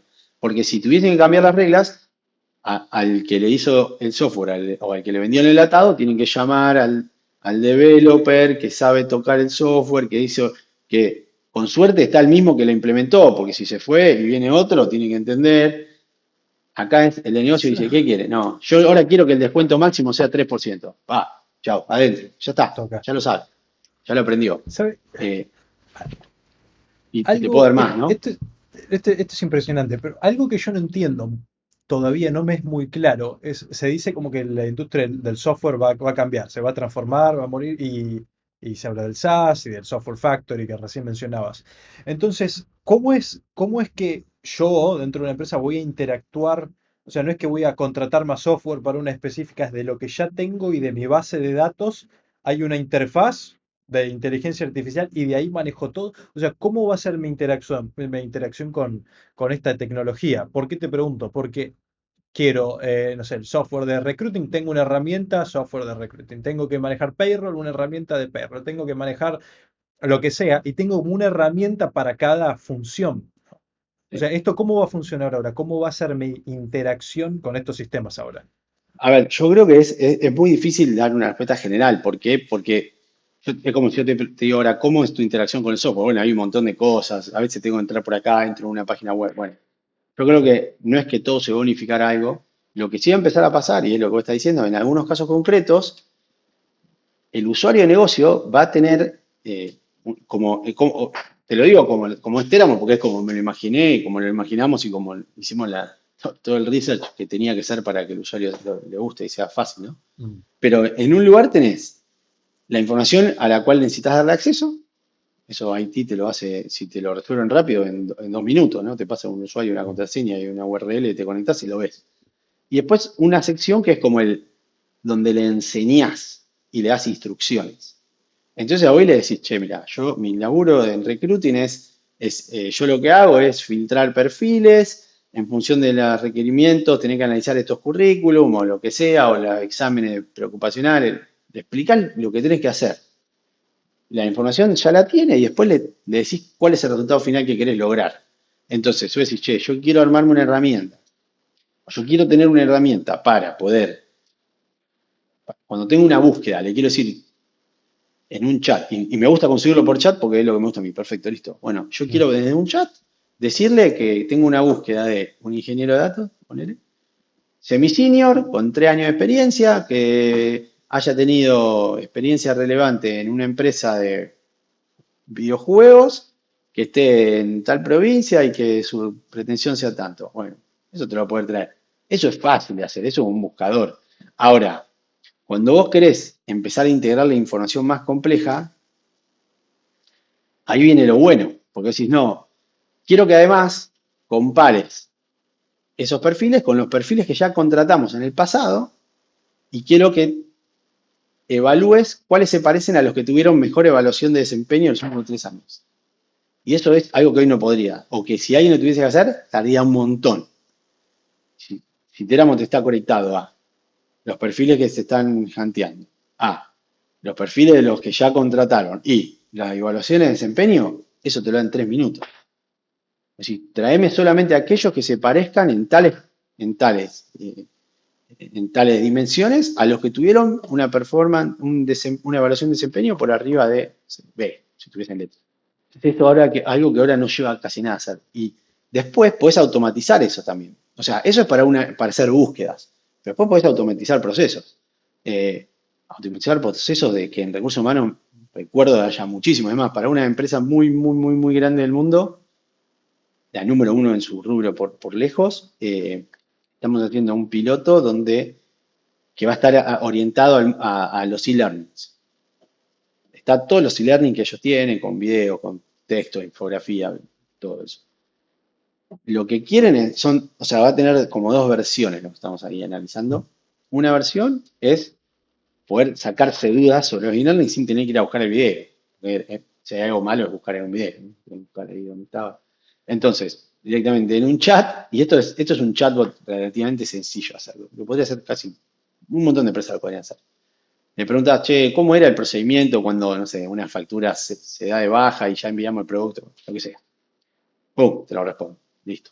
El bueno es el que, para los equipos comerciales en particular, pero puede ser para cualquiera, en este caso es comerciales, alimentándose de la información de los e-learning y alimentándose de las métricas de performance de los ejecutivos comerciales y de las distintas áreas comerciales de todas sus unidades de negocio, le va a hacer recomendaciones personalizadas en función de los objetivos que no se logran para que vayan a ver nuevos e-learnings o le da contexto de los Ah, e-learning sí, sí, en los sí, cuales sí. tienen que mejorar.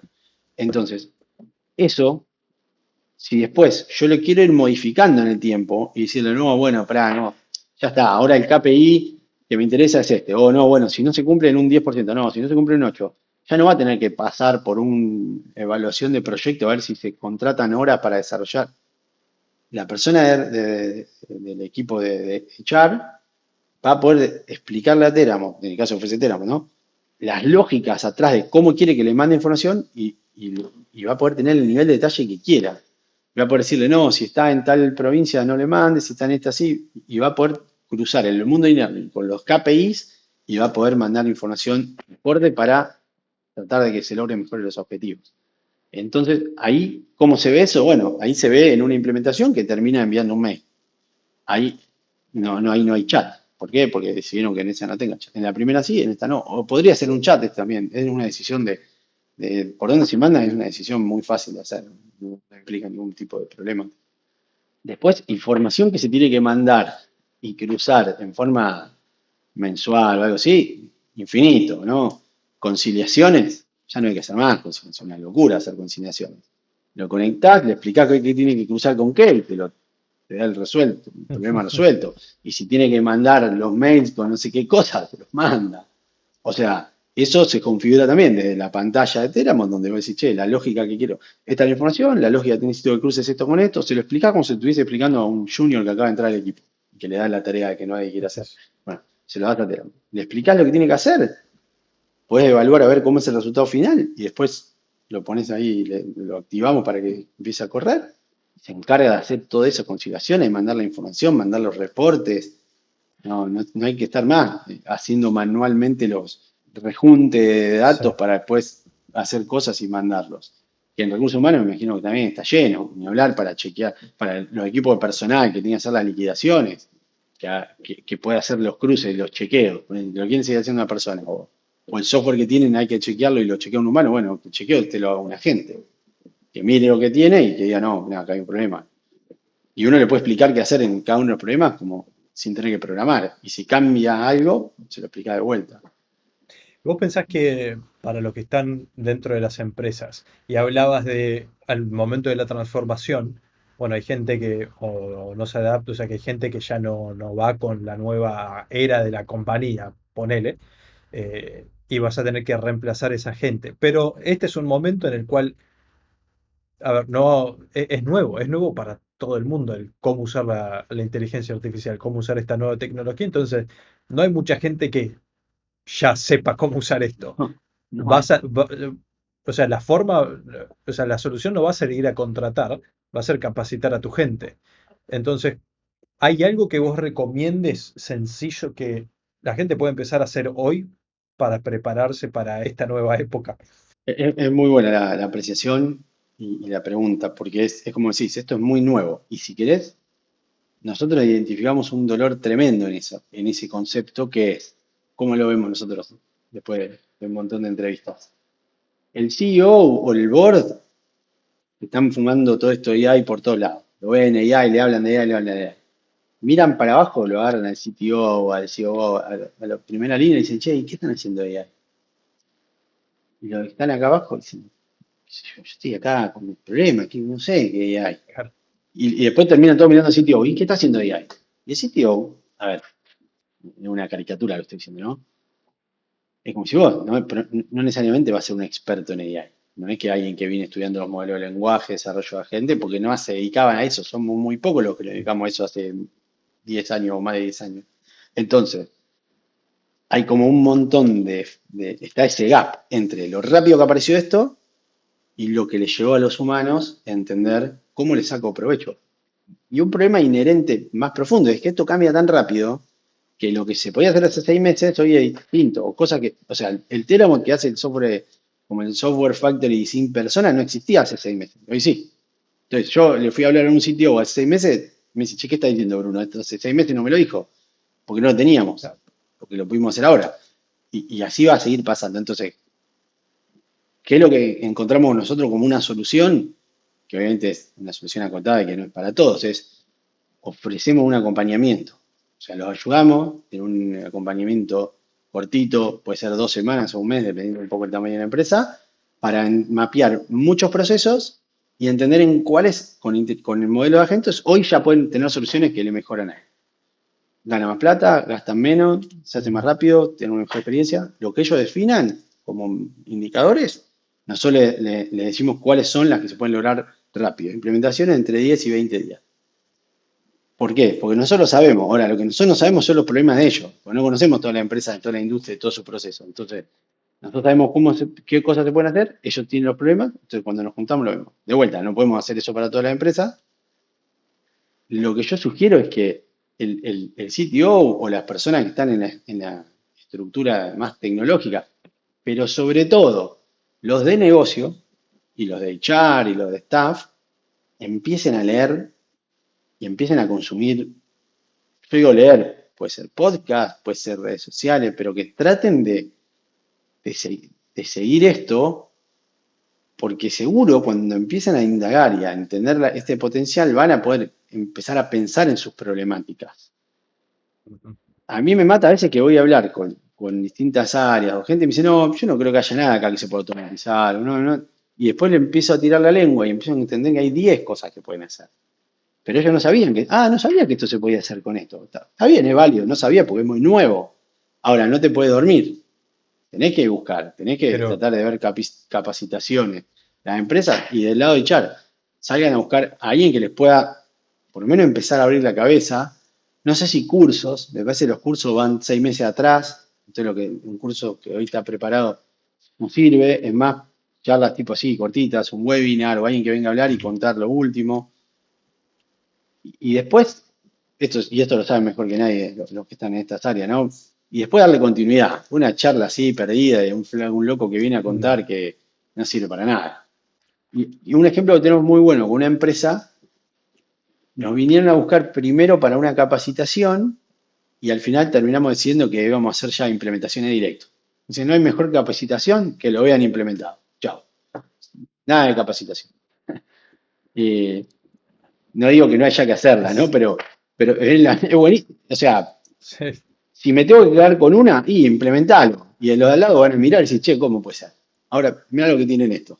Y ahí van a ir solitos alineándose. Porque si hace la capacitación, trae una charla, un speaker, bla, bla, bla, y después se va y se miran las caras y todos igual, tiraste la plata. Entonces, eh, algo que vengo observando es justamente lo que decís, el saber qué es posible. Pero vos no podés aspirar a algo que no sabés que existe o que no sabés que es posible, ¿no? totalmente. Entonces, ese es a veces la dificultad. No tenés idea de qué es lo que esta tecnología puede hacer por vos. No tenés idea de cómo esto te puede beneficiar a vos y a tu negocio. Entonces, por ahí es, como decía vos, la recomendación, lee, informate, está al tanto de qué es lo posible con esto. ¿Qué es lo posible? Bueno, después es un tema de saber Sí. cómo usar la herramienta. Pero algo que noté es que el uso en sí no es algo complejo. El No, usar la inteligencia no es nada científico, no, es saber dar instrucciones, es saber hablar. Escuché una comparación hace un tiempo que era como que la inteligencia artificial es el chico más inteligente del mundo, la persona más inteligente, más capaz, pero de 14 años, ¿no? Entonces vos le tenés que dar todas las instrucciones, le tenés que dar al detalle qué hacer, el primer paso, segundo paso, tercer paso, dámelo en este formato, dámelo en estas características, este es el resultado, no sé, esta es la audiencia. Eh, entonces, al final, por sí, ahí la habilidad que uno necesita desarrollar es el delegar de manera efectiva, que esto lo hablaba en otro podcast. Es cien por eso ciento lo que tenés que saber hacer. 100%, sobre todo en aquello que es mucho más conversacional, ¿no? Ahí uno tiene que, y esta es la experiencia que todos tenemos con ChatGPT, con Cloud, con Ujú. Grok, DeepSeek ahora. Uno tiene que pedir bien, ser específico y armar. ¿Qué pasa? Estas que nombré, ¿no? Las conocidas, o Gemini, Sí, o ChatGPT, Grok, son inteligencias, son modelos de lenguaje generales. Es decir, sí, le puedes pedir que te armen un Excel para liquidar salario y le puedes pedir que te hablen de mitología romana. Tiene las dos cosas, también de las dos. sí, Entonces vos tenés que ser específico porque vos querés que que entienda cómo liquidar el aguinaldo y también podría estar diciéndote cómo era el panteón de los dioses. Entonces tenés que ser específico porque está todo.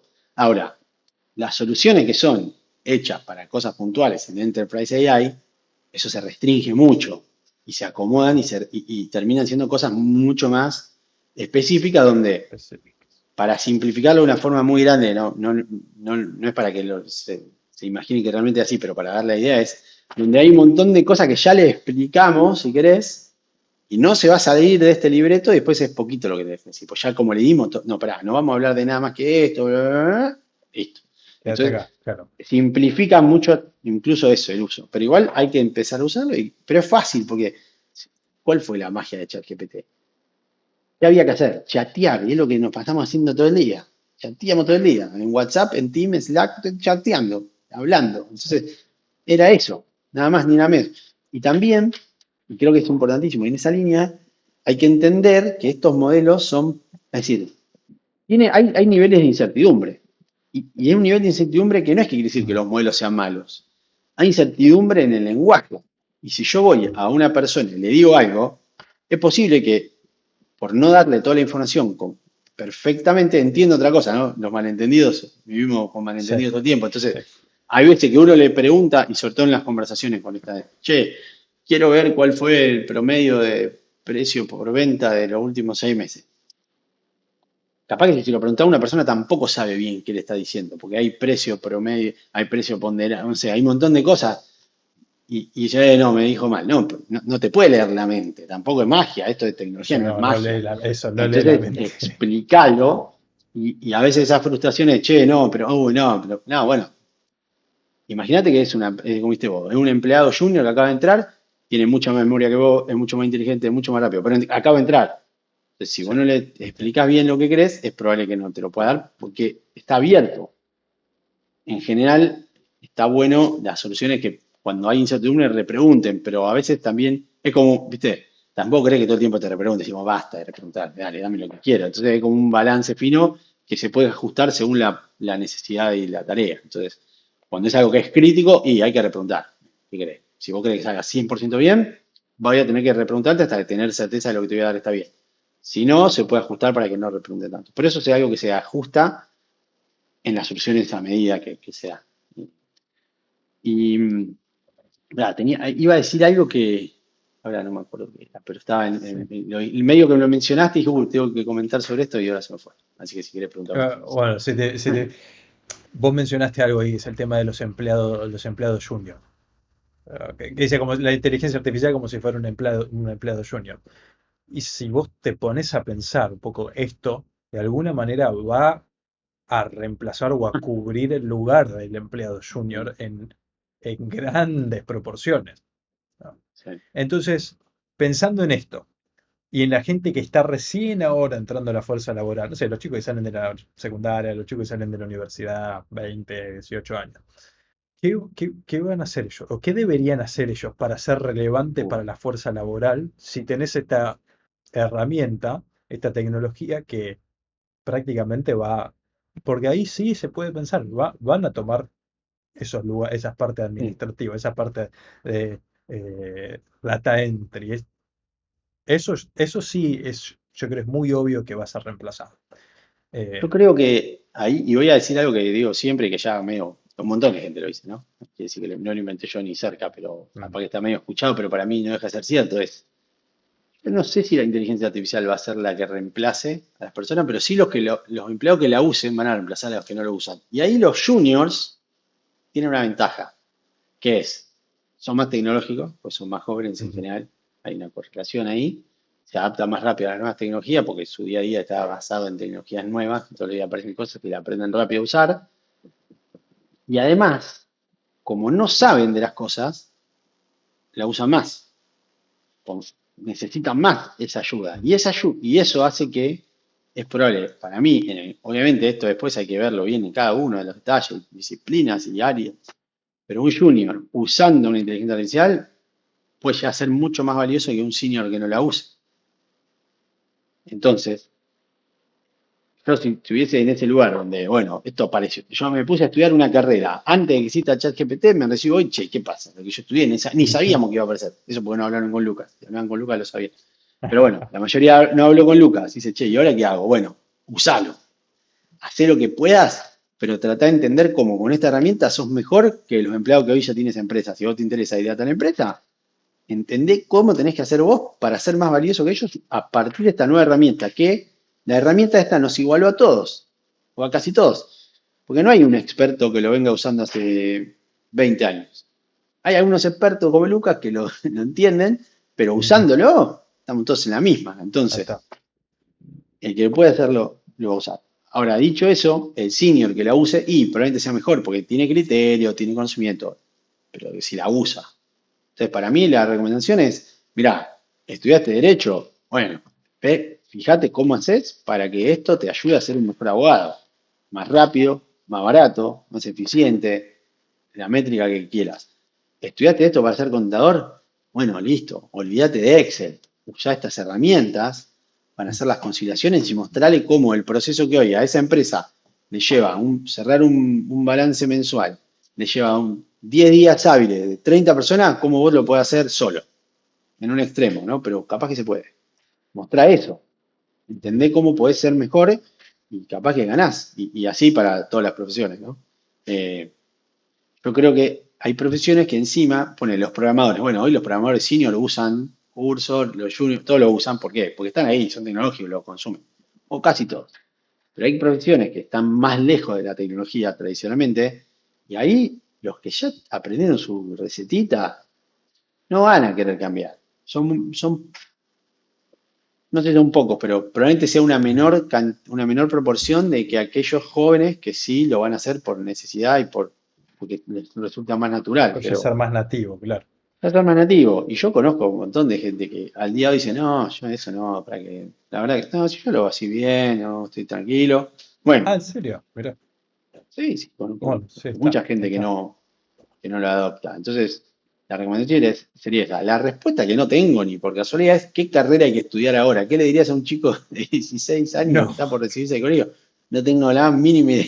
No sé, lo que te guste, qué después te bueno, fijas. creo que el concepto de carrera también es algo que va a Que puede ser. cambiar.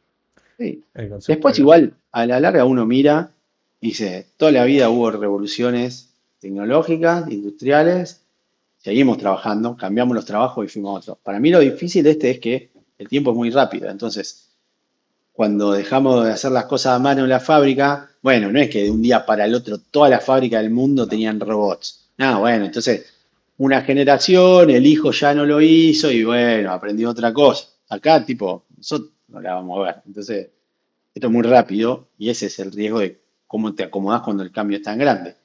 Pero no tengo dudas que hoy lo primero que hay que hacer es hacerse mejor profesional en base a estas herramientas. La medicina, otra. Es enorme lo que pueden hacer las tecnologías de AI para medicina. Yo cuando voy a un médico para cosas serias, y trato de entender cómo es su vínculo con la inteligencia artificial.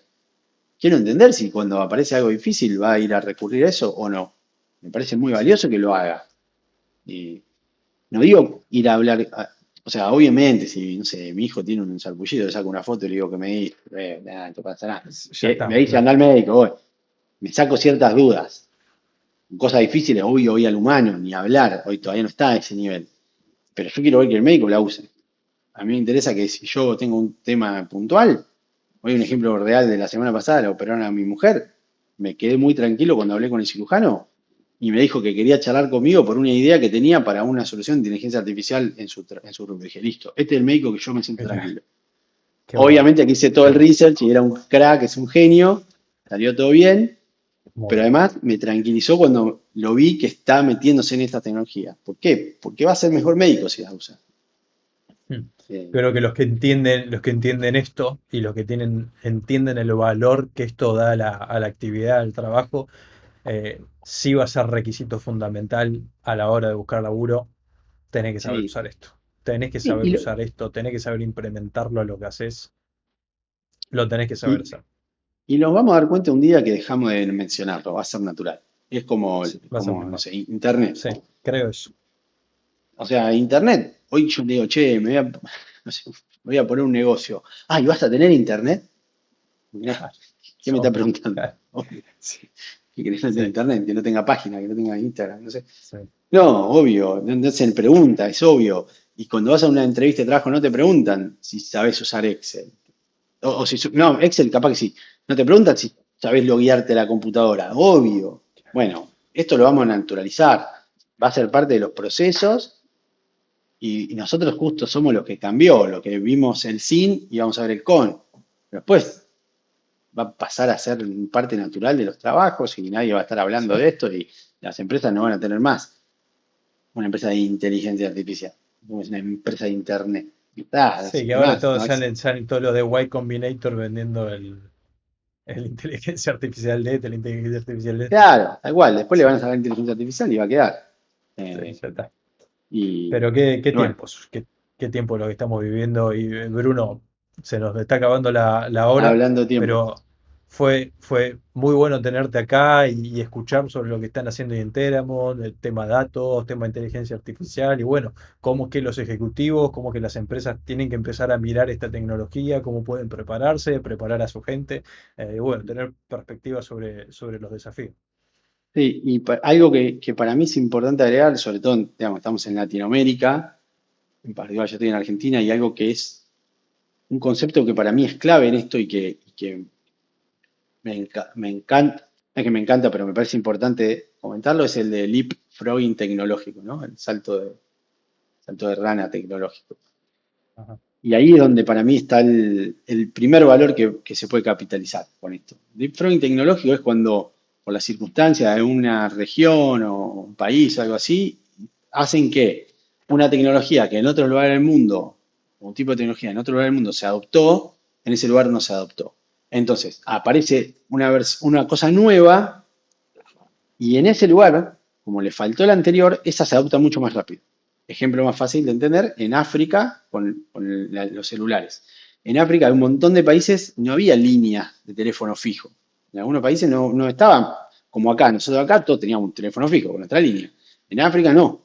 Entonces, cuando aparecen los celulares, como no tenían la alternativa de teléfono fijo, se Fueron adoptó directo. masivamente y rapidísimo el celular. Mucho más rápido que en otros lugares. Infinitamente más rápido que en otros lugares porque no tenían alternativa y esa alternativa era superadora y, y listo, se adoptó. Entonces, yo creo que en el mundo del desarrollo del software, andá a buscar cualquier empresa de Argentina y decirles si están contentos con el software que tienen. Si hicieron y si se digitalizaron en todos los procesos que querían digitalizarse. La más grande te van a decir que sí. Cuando empezás a bajar un escalón, hay un montón de deuda de no digitalización del proceso, de no automatizaciones de procesos en las compañías, porque, bueno, el contexto hizo que no, esas inversiones no sean fáciles de hacer. Entonces, hoy acá está esta nueva tecnología que es meter software en 10 días, pagando a veces costo cero de implementación y una suscripción mensual que es un tercio de un salario. Entonces, vos decís, che, ¿cómo no lo voy a hacer a esto? Si tengo un montón de deuda de digitalización. Y entonces, por eso creo que Latinoamérica va a ser un pionero en la adopción de estas tecnologías, Increíble. porque cuando vas a Estados Unidos, a Europa, le decís, che, mira, tengo un software para cotizar. Bueno, sí, yo tengo este, la verdad, qué sé yo. Está bueno, válido, pero el que tengo anda bien. No sé si lo necesito ya. Ahora, vos venís acá, che, ¿querés conciliar la factura que tenés que pasarle a la obra social? Por favor, dámelo ya, lo hago todo a mano. Y lo tengo en 10 días y no me cobraste encima. Solo pago la suscripción, me sale menos que, me sale una décima parte que los empleados que tengo ahí. Obvio que lo voy a adoptar. Entonces, para mí, en Latinoamérica, es un lugar donde ya tienen que estar pensando en los ejecutivos, en sus procesos, donde hay cosas que hacen a mano. Ese es el mensaje. ¿Qué haces a mano hoy? A escribir una lista, eso lo puedes empezar a resolver mañana, casi a costo que se repaga en una semana. Ese es el leapfrogging que yo creo que se va a dar acá en Latinoamérica. Y me parece importantísimo que todos lo entiendan para poder sacarle provecho. No Porque había alguien lo va a escuchado sacar provecho. no había escuchado de eso, de este concepto del leapfrogging y los motivos por los cuales acá el potencial de adopción de AI es mayor que tal vez en otras regiones que es más desarrollada, con mayor adopción de otro tipo de software, ¿no? Exacto. Muy bueno. Habría que seguir la charla, bro, pero se Bueno, nos cuando acaba, quieras. se nos acaba el tiempo. Una vez más, te agradezco. Y bueno, ¿cómo te puede encontrar la gente si tiene preguntas? No, a ver, puedo dejar mi email, que lo respondo yo, que es bruno@teramot.com.